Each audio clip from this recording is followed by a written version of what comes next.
pretty simple. Okay, so today we're going to take a look at sampling vinyls directly into Ableton and chopping it up. Let's dive into it. So what's up guys, welcome back to the channel, Chris here. So like I was saying, we're going to be sampling vinyl directly into Ableton.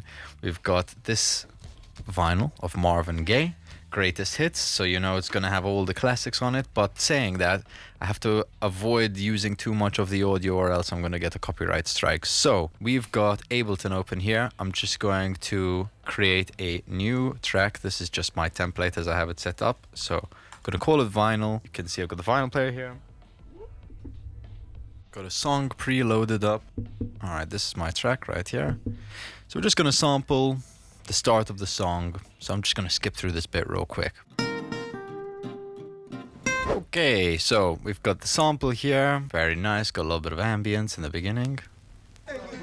And so first step that I normally take when doing this is I will create a new MIDI track, and I'll usually make a selection just to kind of simplify what I'm working with, and drag that straight into my track here where it says drop instrument here. Boom, instantly creates a simpler for us, which if I get my MIDI keyboard going, we should be able to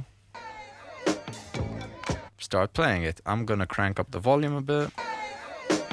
And so you've got a few ways to go about warping this. So ideally the sample that you're recording is in sync with the BPM of the project file that you're working with in Ableton. So what I would say is you can either play the sample and you can tap tempo, or you can just play the sample and adjust the tempo as you're listening to it. My favorite method is to actually just select like a 4-bar loop. So say we'll get from the start of here, and I'm actually gonna start right on the 1. The ending of the 4 bars is right about here on this mark.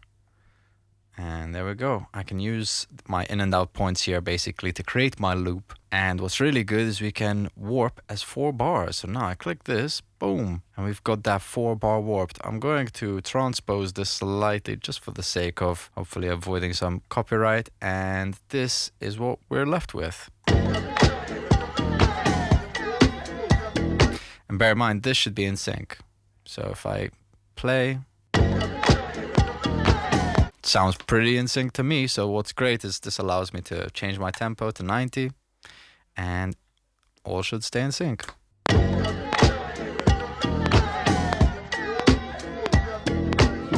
We've got our 4 bars. This is great. I can either just play it as it is in the classic mode. I can change the key or whatever. I can do one shot, but my favorite tool is the slicer. And you can either have it like this as default, where it's basically slicing according to the transient in this case. I quite like to use it in beat mode. So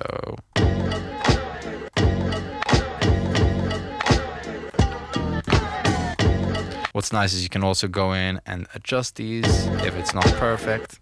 But I think as it is fine. I actually quite like the transient mode. It felt a little bit Robin thick, I guess you could say.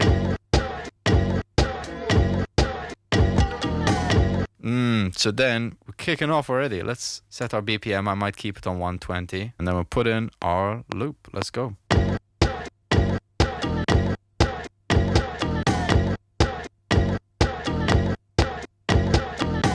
Something simple. I'll probably quantize it just to keep it all tight. So we've got that locked in. I wish the sample was a little bit longer, so we've got some options to extend it. Here I can see that we can actually move around some of these. We can delete some of the markers and give ourselves a little bit more space. So say this, I don't really need this all the way here. Pull this back, give ourselves a little bit more room. If I end up deleting these, which I can do just by double clicking, but it's gonna mess around my MIDI, so I'm just gonna keep these really close instead.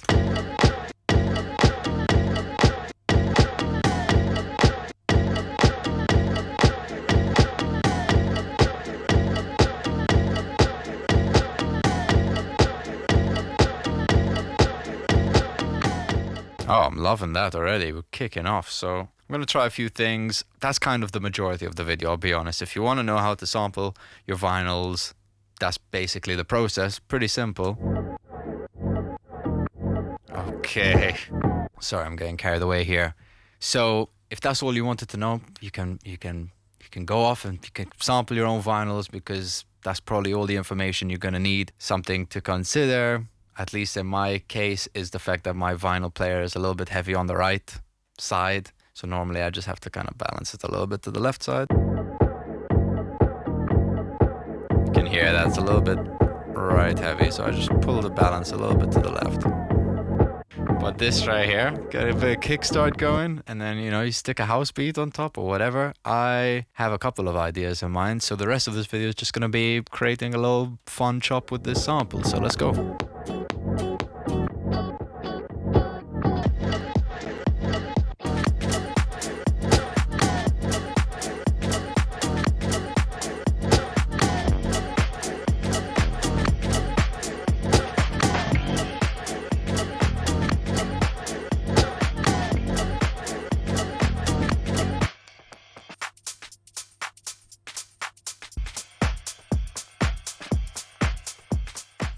Yeah, this is where we ended up.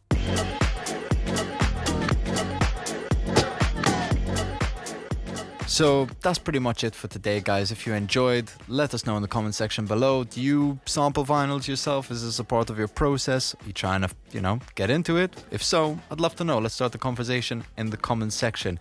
But once again, guys, if you enjoyed this video, don't forget to like and subscribe. The support really helps. Thank you everyone for watching and who's done so far. I really appreciate it. Once again, I've been Vella, and I'll see you on the next one.